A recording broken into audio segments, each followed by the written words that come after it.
hein, des hommes de Dieu. Vous comprenez? Faux pasteur, il n'a jamais été pasteur. C'est quelqu'un qui regarde le film de Jésus, il écoute ce que Jésus dit, il prend pique un feuille et puis il note. Donc quand il vient, il dit, la Bible dit que, alors qu'il doit dire normalement, le film de Jésus dit que, ça. C'est pas la Bible dit. Mais la Bible, il ne connaît pas. C'est un soi-disant pasteur sans Bible et sans église. Il a promis qu'il allait construire une église. Mais ça fait 10 ans, l'église en construction, hein, c'est n'importe quoi sorti de terre. Lui, l'expert milliardaire, lui qui est utilisé par Dieu. Mais comment Dieu peut t'utiliser en dehors de son église? Dieu là doit te donner au moins un endroit où rassembler ses brebis. Mais lui, il est en train de construire, depuis on ne voit pas. Voilà, lui qui avait Ouattara qui a l'argent d'après eux là. Depuis on ne voit pas l'église. Donc il regarde le film de Jésus, il prend pique un feuille, et puis il écrit. Maintenant, au lieu de vous dire Jésus, film de Jésus a dit, il dit non, la Bible dit, mais quel verset de la Bible? Il ne connaît pas. Mais c'est le film de Jésus, il a regardé. Vous comprenez? Donc ne vous laissez pas distraire. Ne vous laissez pas attendrir par ces démagogues-là. Lui, il ne sait pas ce que moi lui réserve. Il ne sait pas ce qu'on lui réserve. Alassane Ouattara, il faut lui dire. Parce que lui-même là, c'est un villageois, tu l'envoies, il ne sait pas dans quoi il est. Selon toi, Ouattara, tu sais dans quoi on est. Donc il faut lui dire. Il faut lui dire que dans le combat d'après lui, le combat dans lequel d'après lui s'est engagé là, ça le dépasse lui-même. Ça le dépasse lui-même. Mais lui là, il n'aura pas de pitié pour lui. Ce qu'il te dit là, lui là, il n'aura pas de pitié pour lui. Comme toi, Ouattara, il n'aura pas de pitié pour toi. Mais il est tellement bête et con. Il est tellement bête et con parce que en réalité, voilà, au fait, il oublie que si demain, il veut se rétracter, tous ces propos-là, ils vont utiliser ça contre lui. Donc il va à fond. Même ce que le RDR ne dit pas, lui il vient le dire. Ce que le RDR ne dit pas, lui il vient le dire. Vous comprenez? Et c'est lui qui se joue, voilà, les richissimes personnages, il a l'argent. Un pauvre lot. Quelqu'un qui est sorti dans les fins trous d'Abobo. C'est lui qui a venu parler de nous. Alors il a fait une déclaration, mais quand lui il parle, retenez une chose, c'est Draman lui-même qui parle au travers de lui. C'est Draman lui-même qui parle. Vous comprenez? Ils ont dit que si vous, Ivoiriens, vous m'envoyez l'argent pour payer mes avocats, ça veut dire que vous participez à un axe terreau. Ah, peuple de Côte d'Ivoire. Et puis vous croyez à ça là? Est-ce que Ouattara a guerre? S'il a guerre, il n'a qu'à arrêter un Ivoirien. S'il a guerre là, il n'a qu'à arrêter un seul Ivoirien. Arrête 10 Ivoiriens, 20 Ivoiriens. Moi-même, mon souhait, Ouattara, c'est qu'aujourd'hui là, tu prends 100 Ivoiriens et puis tu dis, sur les envois chez toi, Johnny Pacheco. Et puis il faut les mettre en prison. Tu n'as pas, c'est-à-dire que 25 octobre là, tu vas pas voir. Si tu as vu le jour s'est levé, le jour procès s'est levé, c'est que tu es fort. Voilà. Donc, peuple de Côte d'Ivoire, cotisez à gogo. Et puis, il va arrêter le pays à un TP en voir. Tu es plaisantin. Vous pensez que vous allez intimider les gens? Nous, on est gamés. Hein? Où on est là? On est gamés puis on est assis ici là. Toi, tu ne peux pas nous gouverner. Donc, les intimidations, les pressions, non, financement et terrorisme. Toi, il y a plus grand terroriste que toi. Toi, Alassane Dramane, quand tu me regardes là, il ressemble à ce que tu dis là. Quand tu me regardes, moi, il dit, Dieu nous a promis que tu seras frappé. Et tu seras frappé par l'Éternel. C'est ce qu'il dit tous les jours. C'est ce que moi, il te dit tous les jours. Tu seras frappé par l'Éternel. Donc, moi, tu ne m'intimides pas. Jamais dit au peuple de Côte d'Ivoire, n'ayez pas peur. Au contraire, dites Alléluia, Amen. Dites gloire à l'Éternel. Dieu merci. Parce qu'en fait, on ne va pas aller aux élections et il va quitter le pouvoir. Parce que si c'est pour arrêter ceux qui aident Johnny Pacheco là, ah, champion, tu as soufflé, même tes cagots de gendarmerie là, il n'aura pas place. Il n'aura pas place de tes cagots de gendarmerie. Donc, peuple de Côte d'Ivoire, envoyez, on va voir ce qui va se passer dans le pays là. C'est des plaisantins. C'est des peureux, des gros chats. C'est ça la réalité. Maintenant, la Finlande là, puisque vous avez ouvert une procédure contre Johnny, on est d'accord ou pas? Mais prenez, d'après vous, prenez comment on appelle ça, cette collecte de fonds que j'ai organisée là. Prenez ça et puis donnez à la Finlande pour dire, regardez, il a organisé une collecte de fonds pour payer les armes, pour venir déstabiliser Ouattara. Prenez et puis donnez à la Finlande, il y a quoi dedans? Prenez et puis donnez à la Finlande, et puis on voit clair dedans. Moi, je dis à mes frères, c'est tout un État qui veut ma mort. J'ai pas peur d'eux, il faut préciser. Voilà, c'est important. Mais c'est tout un État qui veut ma mort. Quand je sors de ce mois, je suis pisté. On me suit. Vous comprenez? Quand je sors de ma maison, là, on me suit tous les jours. Peuple de Côte d'Ivoire, aidez-moi à prendre un collège d'avocats pour constituer ma défense. Ce qu'il dit là, c'est profond. Hein? Ce qu'il dit là, c'est profond. Parce que, moi, Draman, moi, il n'y a pas à me limiter à ça là. Non, non, non, non, non, non. Toi, tu es venu déposer plainte, non. Tu as fini de faire tes mouvements, il y a folie. Mais moi, ma plainte, là, tu vas pas croire. Parce que c'est pas en faisant de déposer plainte comme toi. Hein. Non! Et ils sont trop petits dans ton affaire. Et ils sont petits dans ton affaire. Moi, là, il a déposé plainte à la Cour européenne. Ça, c'est premier. Et puis, deuxièmement, à la CPI. À la CPI, pour que les Ivoiriens, en fait, puissent faire le deuil. Parce qu'on n'a pas fait notre deuil depuis 2002 aujourd'hui. On n'a pas fait notre deuil jusqu'à aujourd'hui. Un tueur sanguinaire comme toi. C'est ta question à nous d'ici. Donc, comment il appelle les Ivoiriens à m'aider, à se mobiliser autour de mes avocats là. Tu penses que c'est de l'amusement? Tu penses que c'est à cause de ton procès là seulement? Non. Et puis ton procès là même là, frère, moi pas bien d'avocat, en temps normal. Toi et moi, il n'y a pas bien d'avocat champion. Mais c'est parce que lui connaît le droit. Il va lire les articles de droit. Il va citer mes droits, etc., etc. Voilà pourquoi il y a besoin d'avocat. Mais toi, il t'es déconstruit. Toi, il t'es déconstruit. La preuve, tu es obligé de mentir ici. Que du mensonge.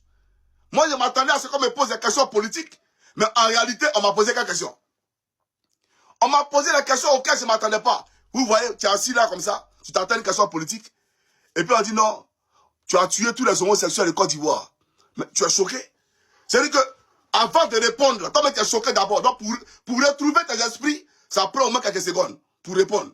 Mais tu ne t'attendais pas à ça, là. Tu as incendié des bâtiments. Comment tu réponds à ça? C'est-à-dire que toi, tu es là, tu ne t'attends pas à une question comme ça. Mais ce qu'il a dit sur les détournements de fonds, ce qu'il a dit, comment vous volez l'argent du pays, ce qu'il a dit, comment tu nommes tes parents à des hauts postes de responsabilité en Côte d'Ivoire, comment les Ivoiriens sont laissés pour compte, comment tu laisses nos hôpitaux pour aller te faire soigner à Paris, tout ça, tu n'as pas vu. On va poser question dessus. Hein. On va pas poser question dessus. Hein. Ce qu'il a dit sur un bac, on va pas poser question dessus. Parce que tu sais que si jamais tu as abordé ce volet-là, on va creuser, et la lumière va voir le jour. Et tous les Ivoiriens seront éclairés, et on va voir véritablement de quoi un bac est mort. C'est ça la procédure. Parce que moi, dans la procédure là, je peux dire à mes avocats, nous exigeons l'exhumation du corps d'Ama Bakayoko. Ils n'ont pas envoyé ça en venant d'ici. C'est un procès, non? On est dedans. On exige l'exhumation du corps d'Ama Bakayoko. Envoyez ça ici. Même s'il y a os, on os là, les blancs là, ils vont détecter quelque chose dedans. Tu penses c'est un jeu? Donc tu as vu ça, et tu allais, si Johnny Pacheco a fait ça là, il a fait ça là, c'est de la planterie. Le premier terreau en Côte d'Ivoire, c'est toi. Connais Zakaria, toi, parole de merde. Ce batracier à la tête de la gendarmerie là, c'est vous le premier terreau. Vous pensez qu'il y a peur de vous? Mais pas peur de vous, hein? Non, non, non, non, non. Je suis venu dire aux Ivoiriens de rester concentrés. Rester concentrés et mobilisés. Voilà. L'objectif là, c'est que lui équipe le pouvoir. Johnny Pacheco, ils vont prendre Johnny Pacheco, ils vont partir. Venez me prendre. Venez me prendre. Quand ils sont ma voiture là, si tu es un garçon que tu as pine, faut que tu n'as qu'à venir à côté de moi. Et puis tu vas voir ce qu'il y a dedans. Tu vas tirer. Tu penses que moi, j'ai peur de coups de feu? Eh, champion, même si on tire 6 mois, il y a une chose. Je ne mourrai pas. Ah oui. Je suis convaincu au plus profond de mon âme que même si vous tirez 6 mois, je ne mourrai pas. Je peux peut-être tomber, évanoui. Ils vont m'envoyer à l'hôpital, mais il va me réveiller. Oui, ça, je suis convaincu de ça. Parce que c'est que si venu faire sur la terre, là, c'est pas comment ça va finir. Donc, j'ai pas peur. Il faut que tu le comprennes. Voilà. Donc, j'ai dit au peuple de Côte d'Ivoire, le vrai point où on est actuellement là, c'est son départ du pouvoir. Mobilisez-vous. Il a écarté le président Gbagbo. Il a écarté Soro Kibafoury Guillaume parce qu'on l'empêche de rentrer en Côte d'Ivoire. Il a écarté le président Tidiane. Même l'Union européenne l'a vomi. L'ONU l'a vomi. Il n'est rien. Il n'a pas de soutien international. Alassane Dramane Ouattara n'a pas de soutien international. C'est vous qu'on veut effrayer. Moi, je ne suis pas effrayé. Moi, je suis concentré. Hein. Les gars, je vous dis la vérité. Hein.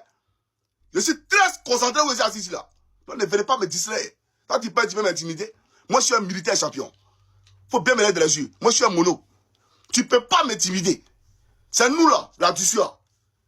C'est le mono, là, qui est la dissuade. Toi, tu vas me dissuader. Toi, tu ne peux jamais me dissuader. Je suis un militaire dans l'arme, champion. Il faut retenir ça. Donc, peuple de Côte d'Ivoire, Johnny là, se bat contre un système. C'est un système qui veut ma peau. Voilà, vous voyez, non? Vous voyez? Vous voyez, non? Mais on s'en fout, aïe. Même on fout de ça. Que la visibilité du live a été restreinte pendant 10 jours. Mais page là même, c'est un coup de bannissement. Donc on s'en bat les couilles. TikTok, si vous voulez supprimer, moi, on m'en fout de ça. Voilà, vous êtes appris YouTube, vous êtes appris, on m'en fout de ça. Aïe. Allons-y, à quoi là. Donc, peuple de Côte d'Ivoire, voilà, c'est quelque chose de vous dire. N'ayez pas peur. N'ayez pas peur. On n'a qu'un seul pays. La Côte d'Ivoire, là, c'est pour nous.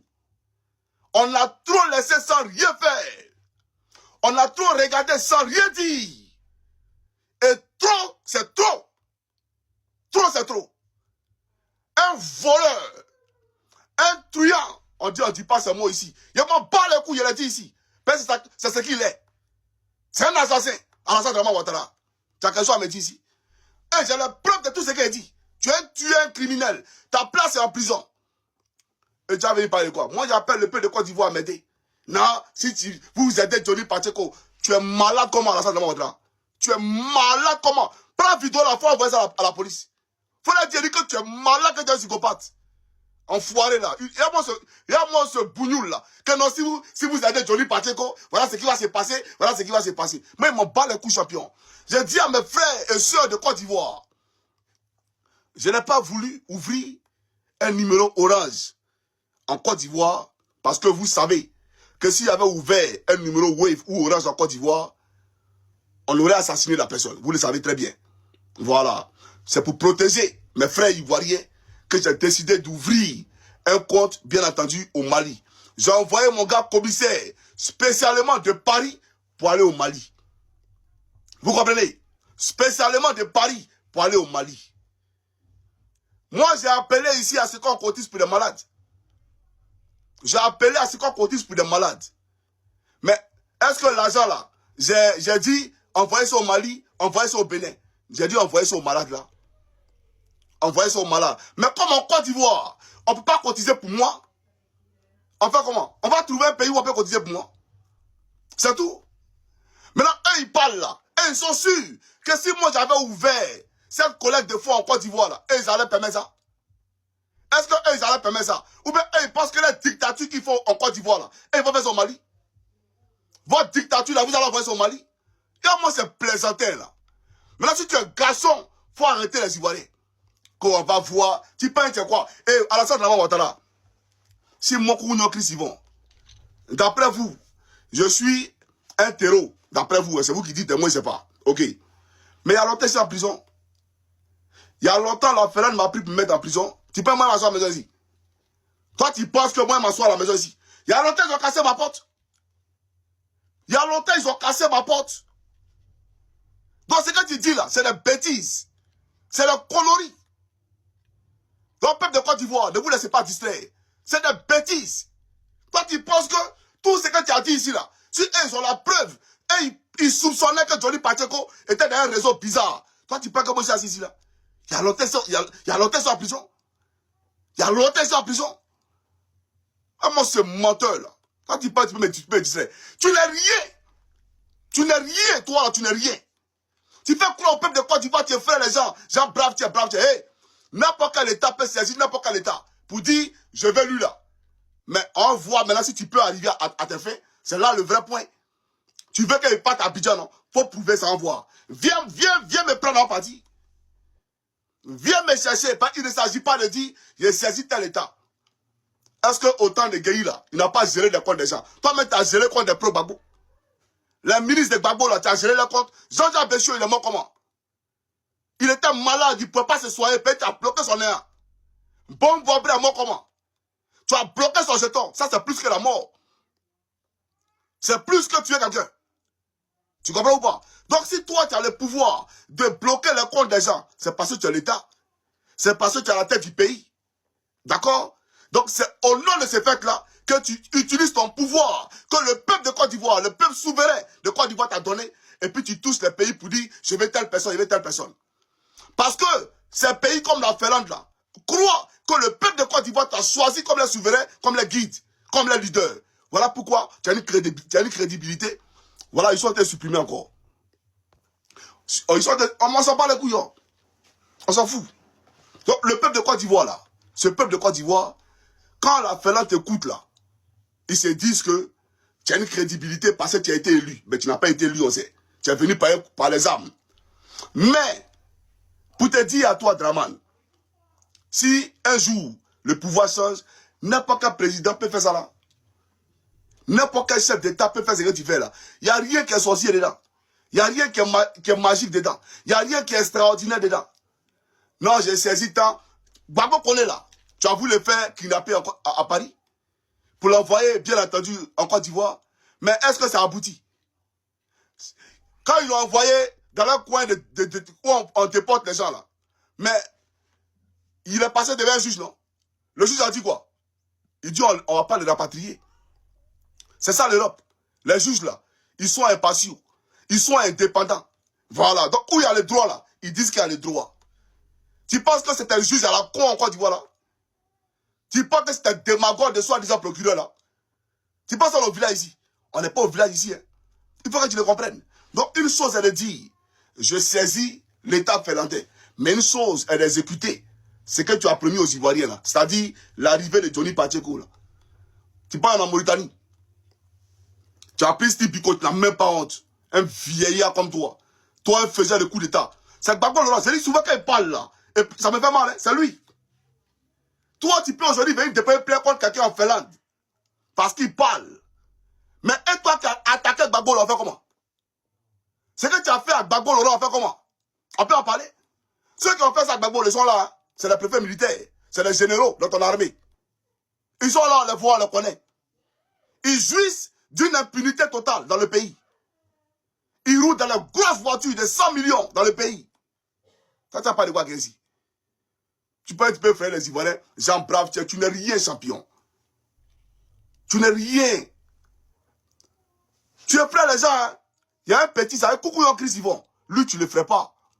Non, il faut comprendre ça. Tu ne me ferais pas, ni aujourd'hui ni demain. C'est parce que je ne suis pas avocat. Si personne n'allait cotiser pour moi. Hein. Parce qu'il faut préciser. On ne cotise pas pour qu'il paie ma maison. Hein. Non. Champion. On ne précise pas. Hey, il n'y a pas jeton ça la main pour bouffer. Non, non, non, non, non, non, non. Jamais. C'est pas pour manger. Hein. C'est pas un lac à diamant. Hein. Non, non, non, non, non. Hein.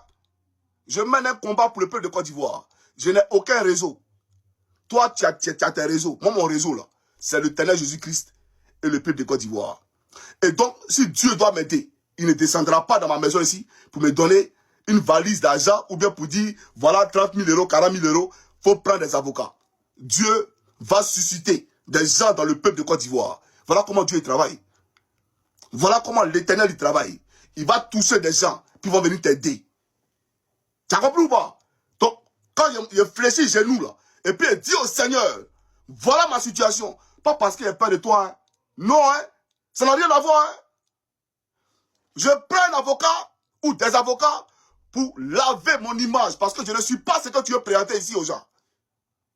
Je ne suis pas ce que tu dis que je suis. Pour mon honneur et pour mon nom. Parce qu'il y a un nom. Toi, tu n'as pas de nom. Ton nom, il est sale et il est souillé. Jusqu'à les générations et à la fin du monde.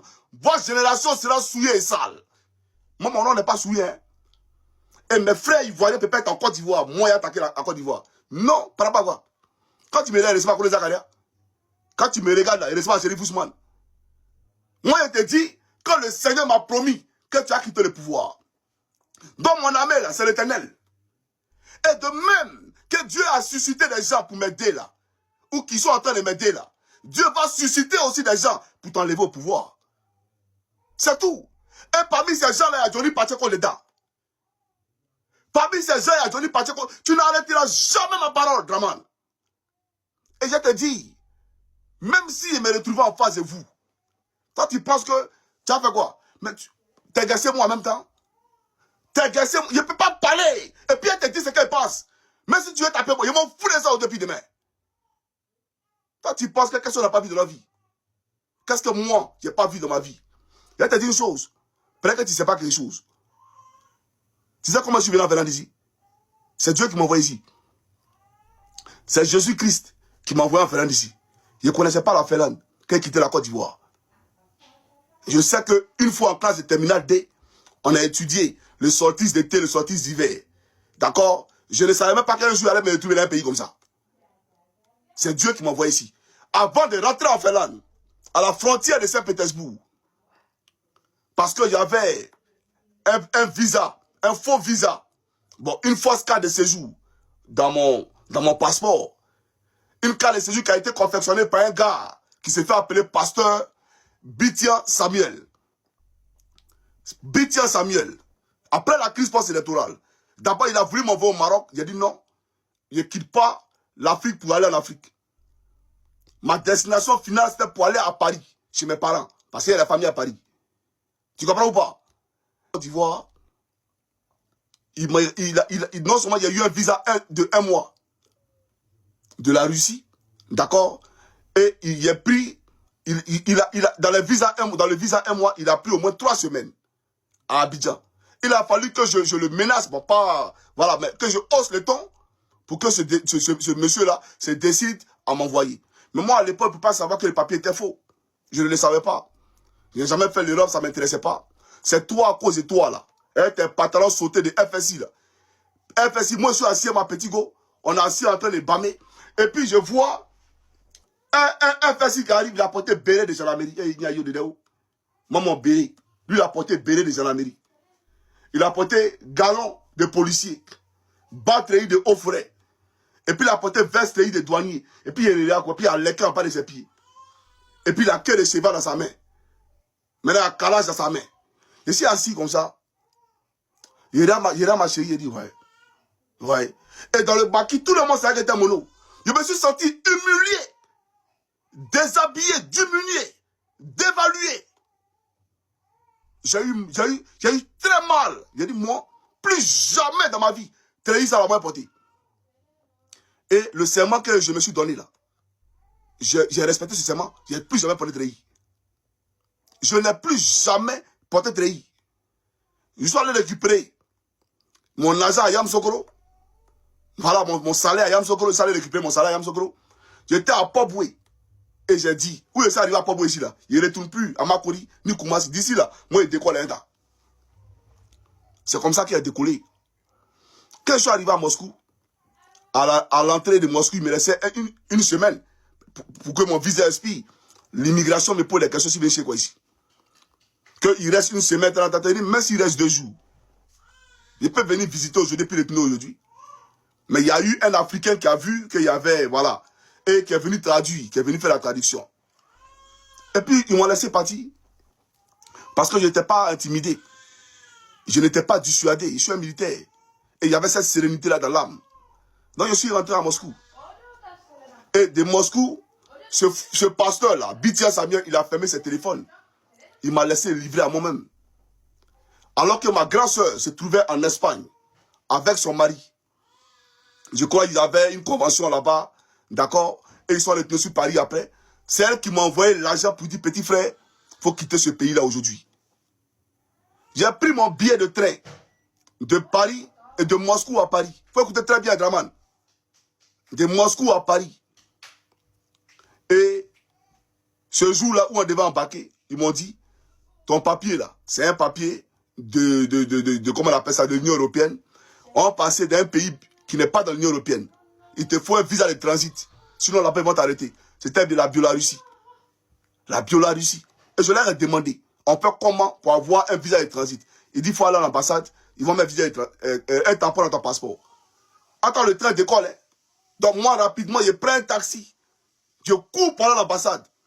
L'ambassade est fermée, pays c'est férié. Je reviens, le train est parti. Le train est parti. Mon visa finit dans 2 jours. C'est pas, on était aujourd'hui, non. Le lendemain, je crois à minuit, mon visa finissait. J'appelle ma soeur. Elle me dit, quitte le pays.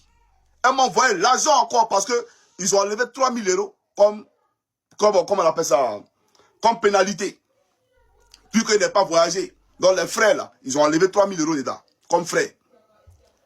Et j'ai pris un taxi, je suis allé à l'aéroport de Moscou. J'ai dit, je viens un vol pour Paris. On me dit, il n'y a pas de vol. Je viens un vol pour Italie. Il n'y a pas de vol. Il a cité tous les pays Schengen là. Parce qu'il sait que c'était là-bas, il pouvait aller en France. On dit, il n'y a pas de vol. Grand répond de Moscou là. Et je pose la question à la dame pour lui dire, il faut m'expliquer, c'est quel pays qui est collé à la Russie, qui fait partie de l'Union européenne, où je n'aurai pas besoin de visa de transit pour partir. Elle m'a dit Finlande. Il dit, ok, donne-moi un billet d'avion pour aller en Finlande. Elle dit, il n'y a pas de vol. Mais il dit, fais comment pour aller là-bas? Elle dit, prends un taxi, sors de l'aéroport. Faut dire, je vais à la gare de train, Finlande. Ils vont t'envoyer là-bas. Voilà comment j'arrive. J'arrive à la gare de train. Je vais payer mon billet. Je donne mon passeport. La dame, elle prend son téléphone. Elle appelle. Pendant 30 minutes, on va lui donner le billet de train là. Je suis arrêté, mais je n'étais pas perturbé parce que pour moi, le papier était authentique. Donc, je n'étais pas perturbé. Je n'étais pas effrayé.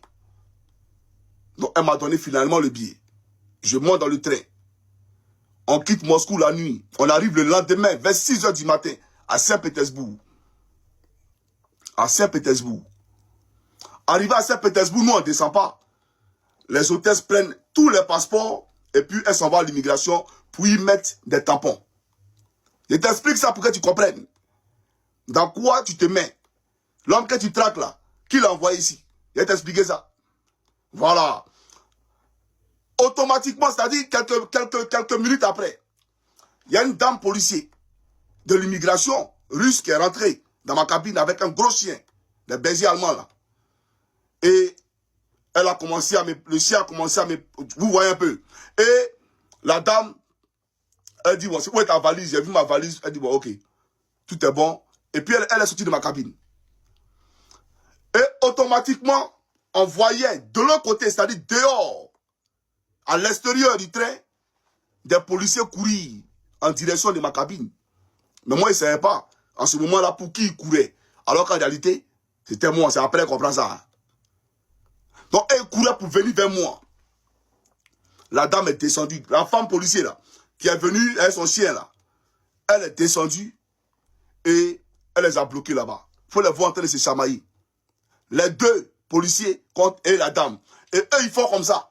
Et puis, ça crie. Tout le monde regarde.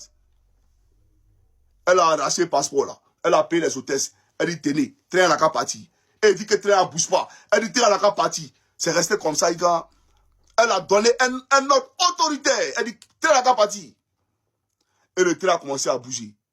Quand le train a bougé, elle s'est retournée comme ça. Et puis elle m'a souri. Elle m'a souri. Donc quand elle m'a souri, la première chose dans laquelle j'ai pensé, elle dit, ah, Johnny, toi aussi. Mais Gaulle était fan de toi. Gaulle est fan de toi, elle était ta capitale.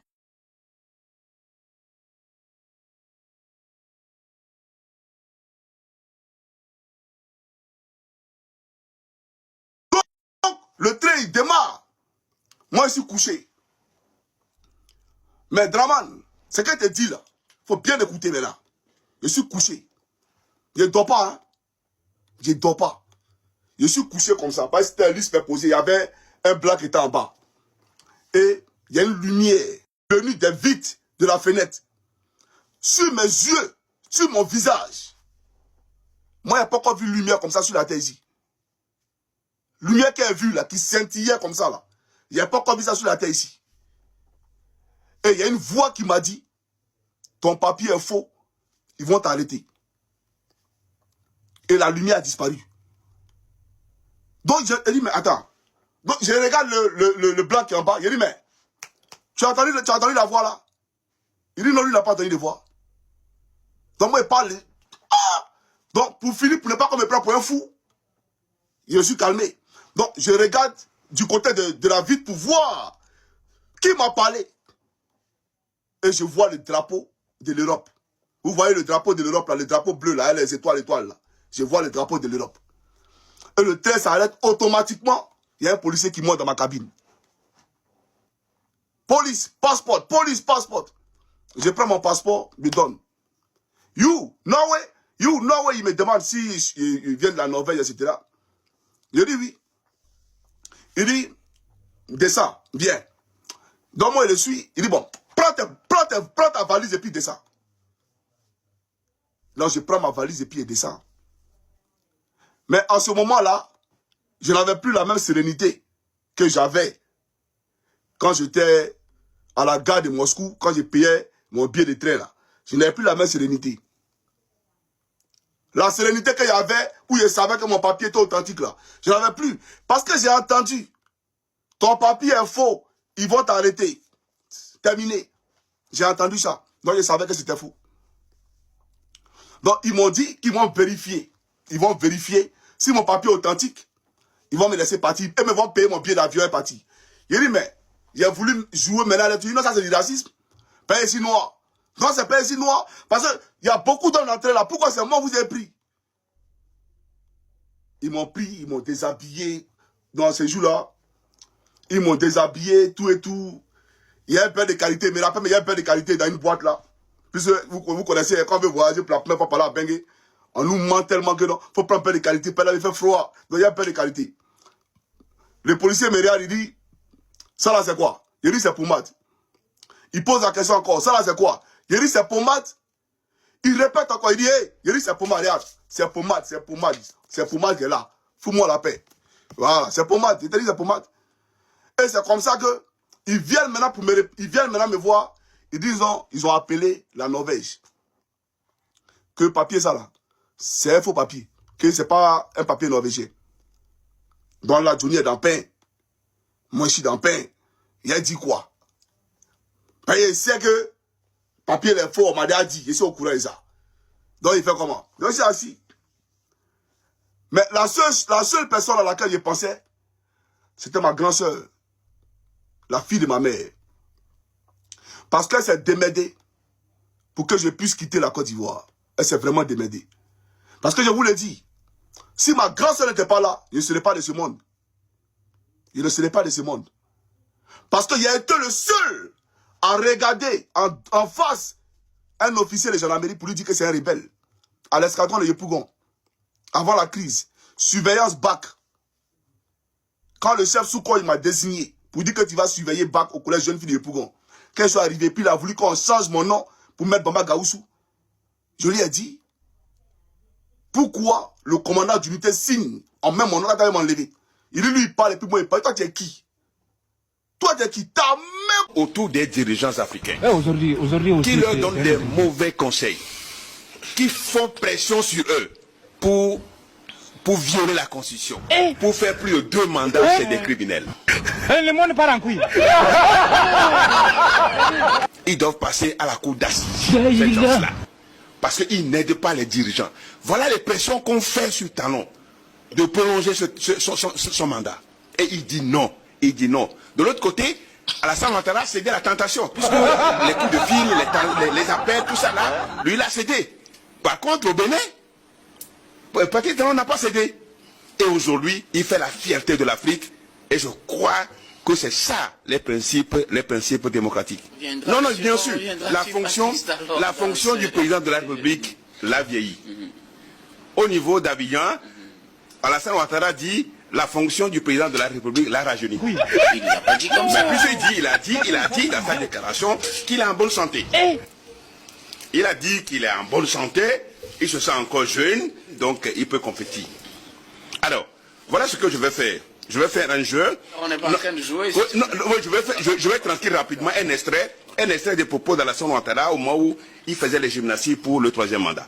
Moi, je ne ferai pas le 4e mandat parce que je ne vais pas me retrouver président à 90 ans. Si les uns et les autres savent ce qu'est la charte du président de la République, à partir d'un certain âge, eux-mêmes ne chercheraient pas à vouloir être président. Oui, le capitaine Kader est là. Avant lui, le colonel-major Djarasouba.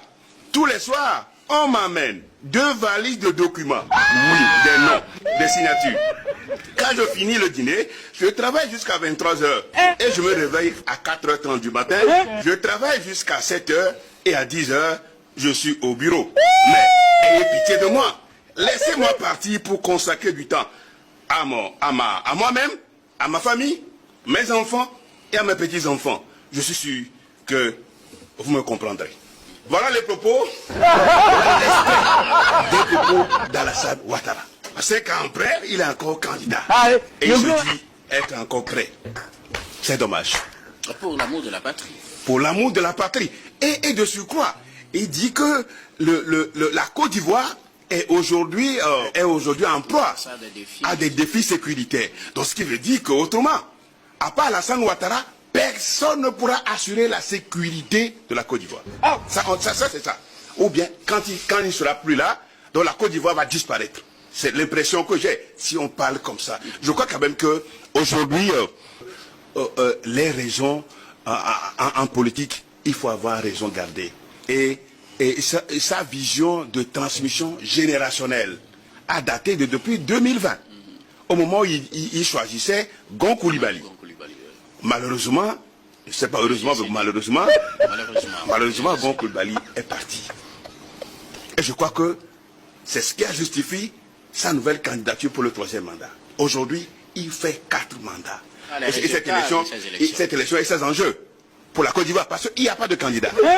Gbagbo n'est pas là, Blé Goudé n'est pas là, Sissoko n'est pas là, Thiam n'est pas là. Mais l'opposition, il y a où? Tu parles de Afin Guessa? C'est un opposant? Afin Guessa ne peut pas faire. Donc du coup, je dis que c'est une honte pour l'Afrique et pour la CEDEAO.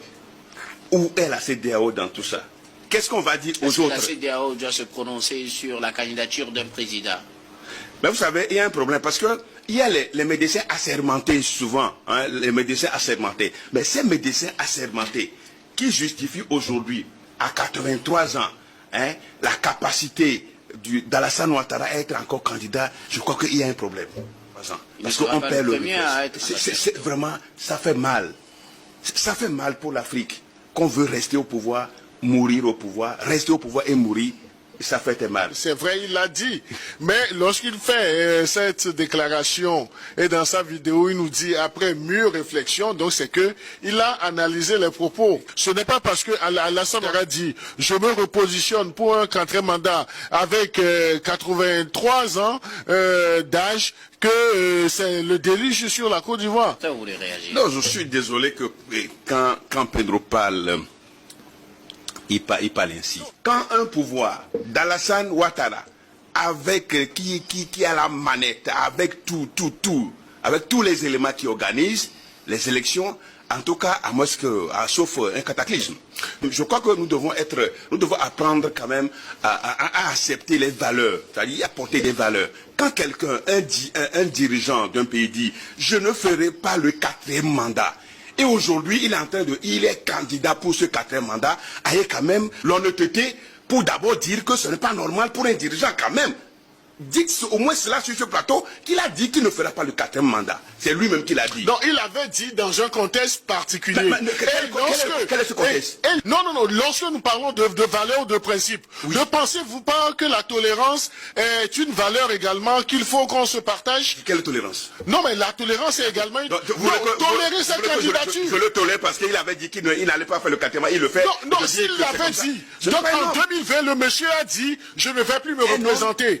5 ans plus tard, le monsieur dit, après mûre réflexion, où est le problème? Tolérance. Un homme est lié par sa parole. Non, c'est moi qui ai la parole. Est-ce que tu peux me laisser parler? Non, parce que tu étais en train de contredire ce que je te disais. Nous sommes dans un débat. Mais je dis que le président Alassane Ouattara a écarté tous ses concurrents, tous ses protagonistes. Maintenant, quand vous me dites il faut que l'opposition s'organise, ça peut être une alternative de s'organiser. Mais quand même, il faut avoir le courage de dire aux dirigeants africains. Alors, mon co-débatteur parlait tout à l'heure de si la Constitution le permet. Mais prenez par exemple Nelson Mandela. Nelson Mandela, juste après un mandat. Après un mandat où il avait tout le boulevard devant lui, mais il a donné une leçon pour dire que lui, il a fait son mandat. Il est parti. C'est ça un homme. Et aujourd'hui, l'Afrique du Sud tient bien. Donc vous dites que sans le président Ouattara, donc la Côte d'Ivoire ne va pas bien se porter. Personne ne l'a dit sur ce plateau. Mais c'est que l'impression qu'on a. Non, personne ne l'a dit. Mais c'est l'impression que je finis pour dire que la candidature d'Alassane Ouattara porte en elle-même plutôt le germe d'un conflit à venir en Côte d'Ivoire. Merci beaucoup. À vous le savez? Parce qu'il y aura des manifestations. Et est-ce que ça c'est la stabilité?